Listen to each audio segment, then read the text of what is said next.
প্রধানমন্ত্রী শেখ হাসিনা বলেছেন, কোটার বিষয়টি আদালতে বিচারাধীন। এ বিষয়ে নির্বাহী বিভাগের কিছুই করার নেই।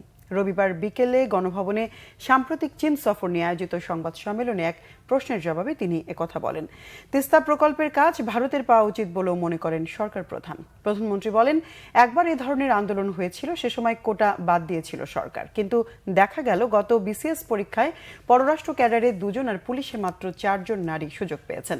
শেখ হাসিনা আরও বলেন, আদালতে যখন কোনো রায় হয় তখন কিছু করার থাকে না। কোর্টের বিষয় কোর্টেই সমাধান হতে হবে। কোটা বিরোধীরা আইন আদালত মানছে না, সংবিধান চিনছে না, এমনকি সরকার কিভাবে চলে তার কোনো ধারণা তাদের নেই।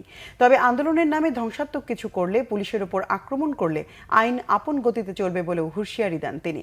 প্রধানমন্ত্রী শেখ হাসিনা বলেছেন, দুর্নীতি করে হাতে নাতে ধরা পড়লে ব্যবস্থা নেওয়া চলবেই। দুর্নীতির ক্ষেত্রে আপন পর দেখে কাউকে ছাড় দেওয়া হবে না বলেও স্পষ্ট জানিয়ে দেন তিনি। প্রশ্ন ফাঁসে জড়িতদের বিরুদ্ধে ব্যবস্থা নেওয়ার পাশাপাশি ফাঁস হওয়া প্রশ্নের সুবিধাভোগীদের বিরুদ্ধে ব্যবস্থা নেওয়া হবে বলেও জানান বঙ্গবন্ধু কন্যা।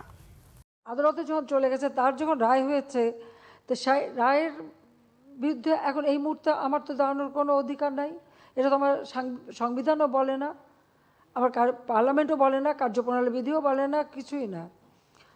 যতক্ষণ পর্যন্ত আদালত থেকে সমাধান না আসবে ততক্ষণ আমাদের এখানে কোনো কিছু করার থাকে না। এটা বাস্তবতা, এই বাস্তবতা তাদের মানতে হবে।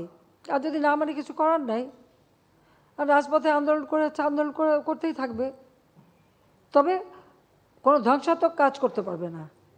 তো প্রশ্নপত্র যারা ফাঁস করে আর যারা সেই প্রশ্নপত্র ক্রয় করে, দুজনই অপরাধী, এতে কোনো সন্দেহ নাই।